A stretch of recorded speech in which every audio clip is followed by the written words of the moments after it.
Sejam bem-vindos ao Instituto Afeto para mais um podcast. Eu, Laura Drummond, Eu, Georgia Bueno. viemos conversar com vocês hoje sobre gestar com afeto. O que é gestar com afeto? Pensa uma coisa assim. Será que nós, seres humanos, a gente é formado simplesmente de um corpo, de um espírito, de uma família, de uma cultura, de uma sociedade? O que seria a nossa mente? Como ela é constituída? Como ela se constitui? Aonde tudo começa? Essas são as indagações que a gente faz e que a resposta é nesse gestar, né? Nessa construção, primeira construção, no encontro entre um espermatozoide e um óvulo, porque até então a gente sabe que o ser humano é constituído a partir, né, de 2 gametas. Então, nessa constituição, Neste encontro, né, entre um óvulo e um espermatozoide, como é que vai se dar a construção de um ser humano? Porque o gestar com afeto é a gente se lembrar de que tudo aquilo que a mamãe sente, o bebê também sente. É aquela história que a gente fala bastante hoje em dia sobre uma criança, ela não começa a registrar a partir do momento que ela nasce. Ela não existe só a partir do momento que ela nasce. Existe na verdade, ela existe inclusive antes desse encontro dos gametas, Isso, né? eu queria que você chegasse lá. A gente vai tentando achar o início disso tudo e a gente vai indo cada vez mais para trás, porque a criança nasce a partir do desejo desses pais, ou dessa mãe, ou desse pai, em ter esse filho.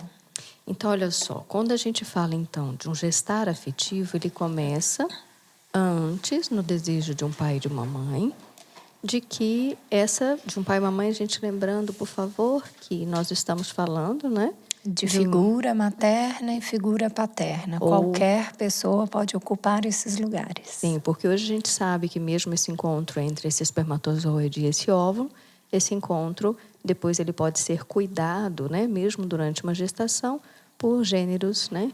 Iguais ou diferentes, independente da forma que iremos paternar ou maternar esse ser que irá nascer. Mas esse gestar com afeto, então, é lembrando e cuidando de cada um desses processos em que o meu desejo será colocado durante essa gestação. Então, assim, o meu desejo de gestar, ele acontece por quê? Por que eu quero engravidar? Por que eu, né? Porque isso independe do estilo de casal, né? Do estilo de união.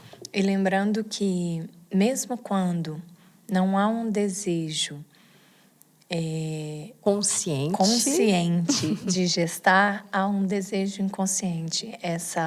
Precisamos fazer essa diferenciação, Precisamos. Né? Essa gestação só acontece a partir de um desejo, independente de qual ordem. Se vem de ordem consciente ou inconsciente. Sim.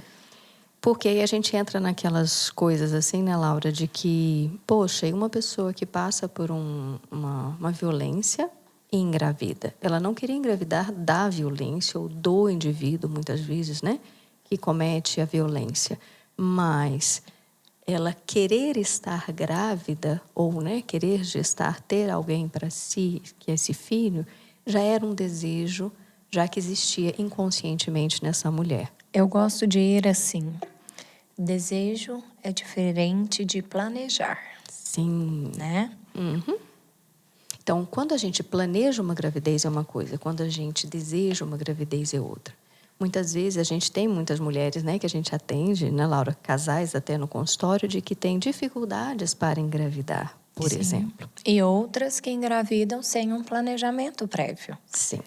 Então, é isso que a gente quer dizer. Existe um desejo, seja ele consciente ou inconsciente, como uma premissa para que uma gestação aconteça.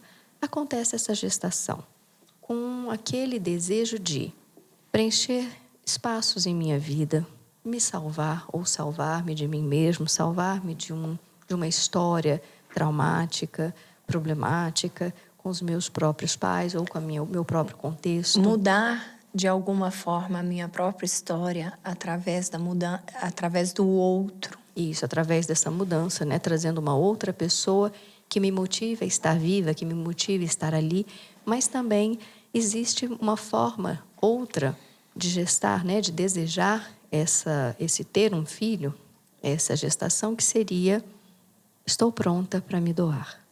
Ou até para o homem: estou pronto para me doar.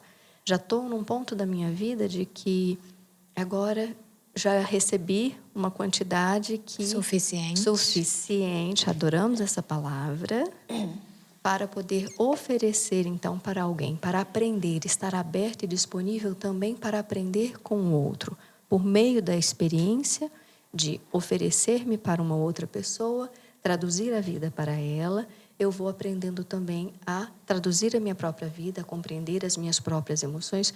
Por isso que o gestar, o dar à luz e conduzir a criação de filhos é algo tão impactante na vida de um ser humano.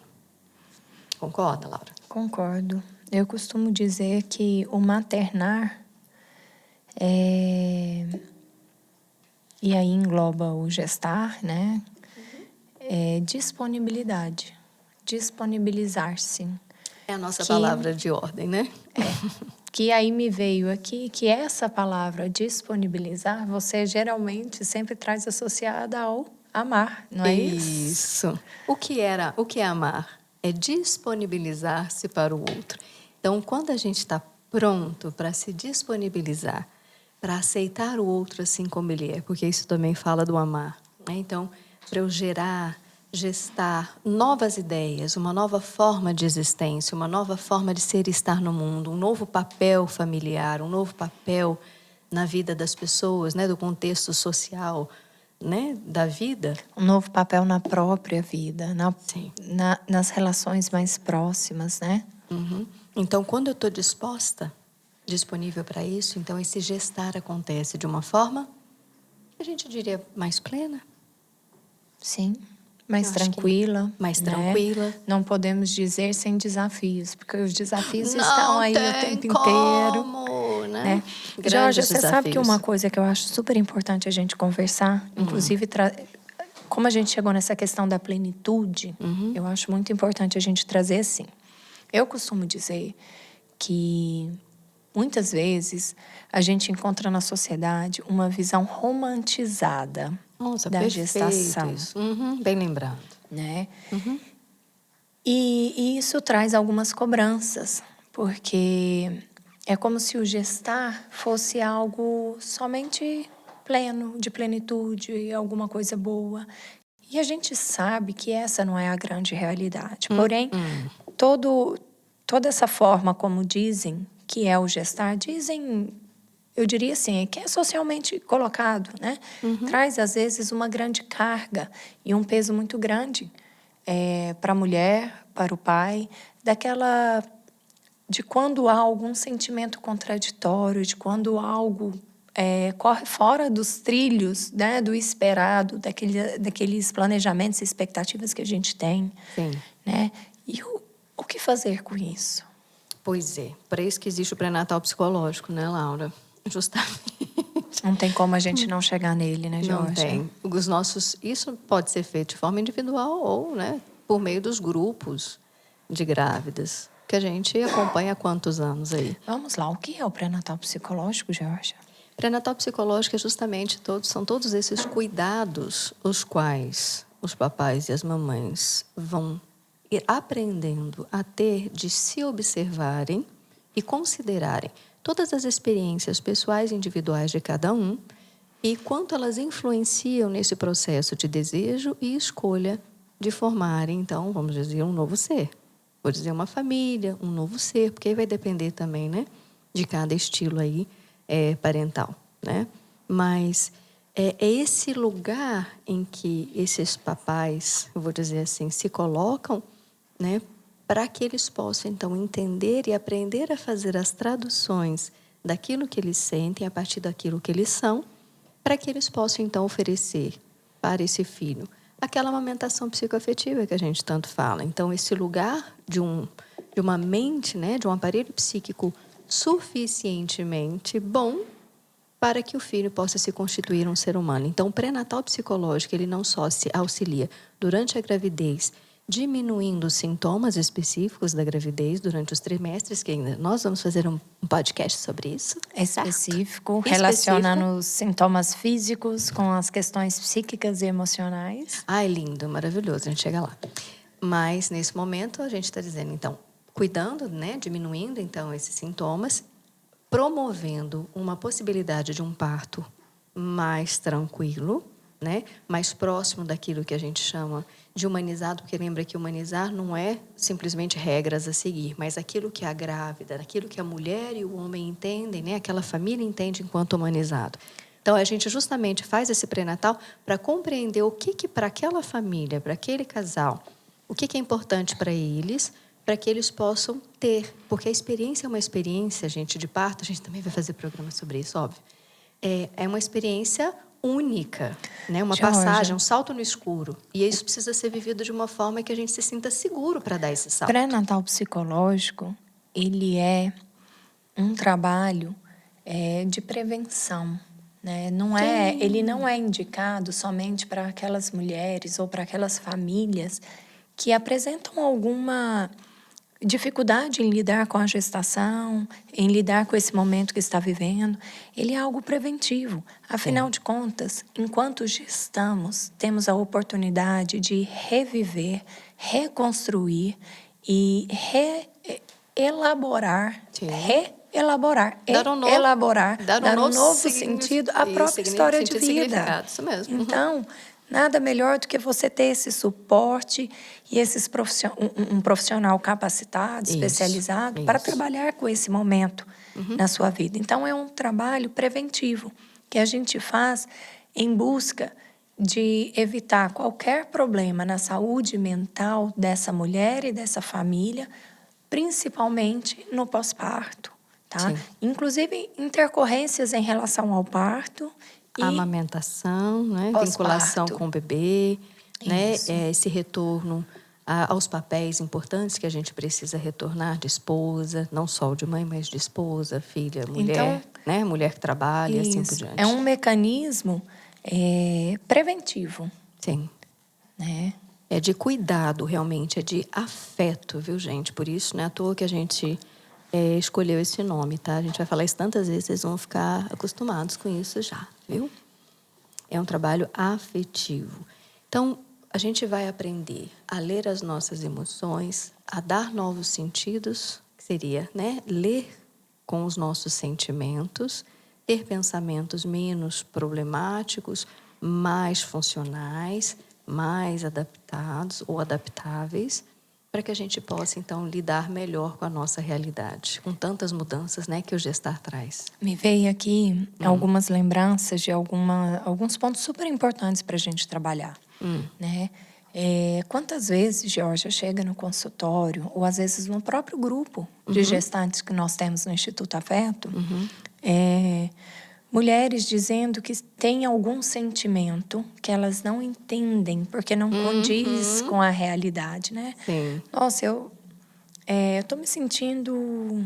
Vou pegar um exemplo aqui. Tô me sentindo muito triste e eu não sei porquê, não condiz com o momento. Eu tô feliz, eu queria essa gestação, minha gestação tá correndo tudo bem. Meu parto foi maravilhoso, foi assim, memorável. A gente não fala maravilhoso, a gente fala memorável. Isso quando foi pro pós-parto já, né? Mas ainda no gestar. O que será isso? Geralmente, se a gente vai em busca, nós encontramos o quê? Uma história pessoal. Nós vamos na própria história daquela mulher, né?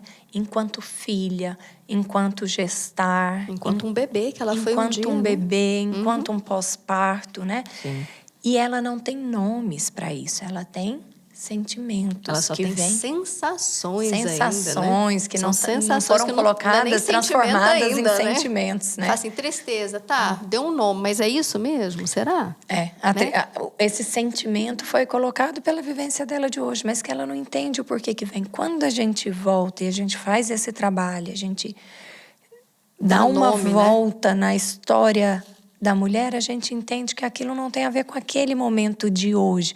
Não tem a ver com a relação dela com o filho que ela está gestando. E sim dela com a mãe. Então, eu costumo dizer assim, que quando a gente está grávida, abre um monte de portinhas das nossas histórias de vidas e que a gente entra e sai delas o tempo inteiro. E se a gente não tiver um cuidado especial para lidar com isso, a gente se confunde e não sabe o que é meu hoje e o que é meu da minha história.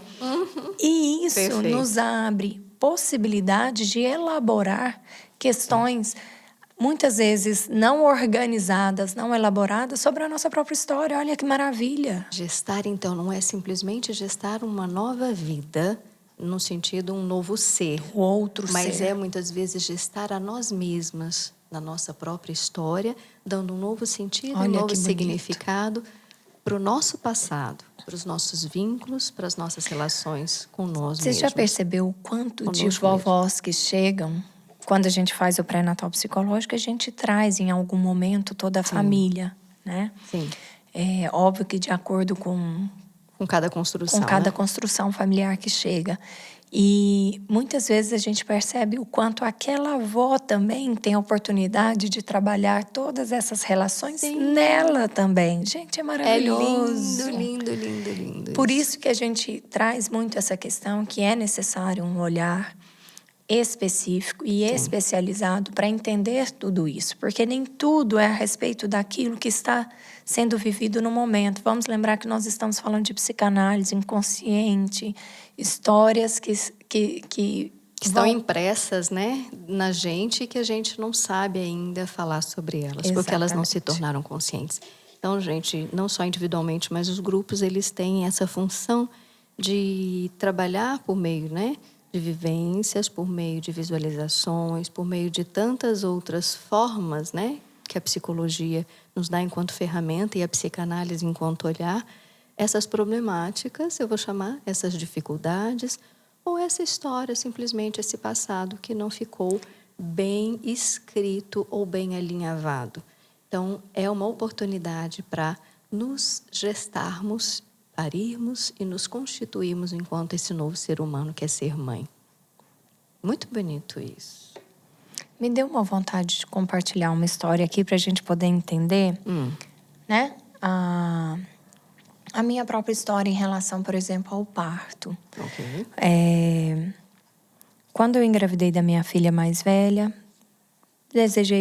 organizei que seria um parto normal, queria, né? Planejei tudo isso na minha cabeça. E quando eu fui olhar ao redor de mim, o parto normal mais próximo que existia foi o parto da minha mãe com a minha irmã. Eu venho em seguida da minha irmã. A gente aguardou. Na época, estava começando a ter ultrassom, não tinha essas informações que tem hoje. Olha a idade. E após, acho que 15 dias da data que estava previsto como parto, mais ou menos isso, né? A data do meu aniversário era para você ter nascido no meu dia. Mas eu nasci uns 15, 17 dias, sei lá, para frente. Né? E foi uma cesárea, porque como minha mãe não entrou em trabalho de parto, e o que aconteceu? Eu não entrei em trabalho de parto, a angústia chegou, provavelmente uma angústia que... Foi vivida também na barriga, né? Foi vivida lá atrás também, né? Por mais que agora eu tivesse todas as informações, eu soubesse de tudo, a angústia chegou, mas eu queria construir uma nova história, eu queria construir algo diferente. Então, ao invés de partir para uma cesárea, partimos para uma indução de parto. Hoje eu entendo que foi necessário em função de toda a minha própria história, né? Essa angústia talvez não fosse uma angústia de espera só da espera da Lisa, minha filha, mas talvez uma angústia da minha espera. Da sua própria espera. De nascimento, né? Sim. Então, é muito bonito o quanto isso... Eu tinha consciência disso tudo no momento em que estava acontecendo? Não, eu não tive a possibilidade de fazer um pré-natal psicológico. Né? Não era algo tão acessível. Já existia, sim, já existe há bastante tempo, que a Fátima Bortoletti trouxe esse conceito, esse protocolo, mas não era algo que era tão acessível. Sim. Né? Então, esse conhecimento veio através de uma análise pessoal após o parto. Então, é muito bonito a gente olhar o quanto essas histórias nossas vêm à tona enquanto gestamos, o quanto as nossas portinhas ficam abertas. Sim. Você falou, eu pensei no meu gestar também. O quanto o meu gestar foi tranquilo e o quanto a minha gestação, no sentido, eu na barriga da minha mãe, também foi algo tranquilo até demais. Como eu disse, eu estava nascendo e minha mãe queria passear no supermercado, né? Assim, uma coisa super interessante. Uma mulher num trabalho de parto com 20 anos de idade, sem sentir absolutamente nada. Minha mãe é daquelas assim que nunca sentiu uma cólica, né, menstrual, que não sabe o que é contração e está dando à luz. Imagina uma primeira filha dando à luz. Chegou, porque meu pai deu deu assim, né, como diz, um feeling de que me encontra lá no médico. Ela pegou, tomou um banho, foi para o médico, então, obedeceu, né? O marido, vamos dizer assim, na época era bem assim. Chega lá, na hora que o médico olha, quem estava chegando? Eu, ao mundo. Imagina que coisa legal. E toda essa vivência, de repente, venho eu no meu próprio parto, né? No meu próprio gestar, não só no parto, mas toda essa construção, uma gravidez muito tranquila, também desejada, planejadíssima. Foi o que eu, né? Foi me organizando na época e, de repente, um parto completamente diferente daquele da minha mãe. Esperava sentir, não senti muita coisa também não, mas não por isso. Mas, assim, de uma forma diferente, porque cada um tem o seu momento, cada um tem a sua experiência, a sua Até para se vivência. diferenciar também, né? É isso que eu estava pensando. Foi justamente, não era o meu parto de mim mesma. Apesar de eu também estar nascendo enquanto mãe ali naquele momento, eu acho que isso é muito simbólico, tá? Mas quem estava nascendo era a Leonora e não a Geórgia mais. Era a Geórgia mãe e a Leonora filha. Precisava, de alguma forma, se diferenciar. Sim. Né? Precisava fazer um diferente ali, ter uma diferença. Até você trouxe assim, o nascendo essa mãe, a gente chega num ponto muito importante, que é falar desse lugar. Né? Esse lugar que precisa nascer, o lugar, você precisa ocupar esse lugar de mãe quando chega o momento do maternar. Sim. Né? Desocupar esse lugar de filha. Não que você vai deixar de ser filha, a gente não deixa nenhum lugar que a gente ocupa, a gente deixa ele para sempre. Mas a gente precisa sair desse lugar como um lugar primordial e ocupar esse lugar de mãe, deixar de ser filha, né? É uma coisa que a gente vai escutar sempre, né? Aqui, né, hoje. É um protagonismo do dar e receber. Um papel coadjuvante. A gente não precisa ser antagonista da gente mesma. A gente não precisa ficar de mal desse outro lugar. Mas a gente precisa entender que existem papéis que são coadjuvantes e existem papéis que são Isso é importante. A gente não precisa ficar de mal desse lugar. Isso. Porque muitas vezes a gente percebe na clínica o quanto é necessário algumas mulheres fazerem esse movimento de ficar de mal, né? Do antagonismo com relação a essa posição de filha para conseguir ocupar o lugar de mãe. Sim. E não é necessário isso. Não é necessário. A gente precisa ter em mente isso. E você vê, às vezes a gente sente, não está errado sentir. Não está errado a gente sentir assim. A coisa não é errada ou certa. A coisa é o que é o seu, como é você, qual é o seu funcionamento. Essa é a minha paixão na psicanálise e na psicologia. Quando as pessoas me perguntam, as pessoas chegam muito com perguntas prontas. Olha, se fizer isso e vai dar nisso, tá certo, tá errado? Não tem certo e errado, gente. Vamos olhar para cada um. Para cada um, de forma individualizada, para cada história, para cada relação, para cada forma de comunicação, para cada personalidade. E aí sim a gente consegue dizer, isso é certo ou isso é errado dentro dessa realidade. Dentro de você, da sua realidade. Essa é a maneira que você tem de falar sobre o que você sente. Ou X, Y ou Z forma. São formas diferentes também de enxergar que também estão corretas ou que também estão, né, erradas. Tudo vai depender, então, de cada um. Gente, chegamos ao fim de mais um podcast. Gostaria de poder conversar com vocês sobre gestar aqui infinitamente. É um tema que eu e a Geórgia, a gente não cansa de falar. Né? Mas teremos outras oportunidades. Não por isso para falar de outras coisas dentro do gestar, né? Como, por exemplo, os sintomas.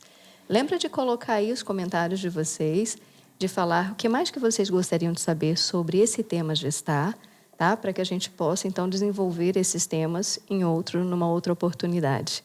Este é o Instituto Afeto na sua casa, com você.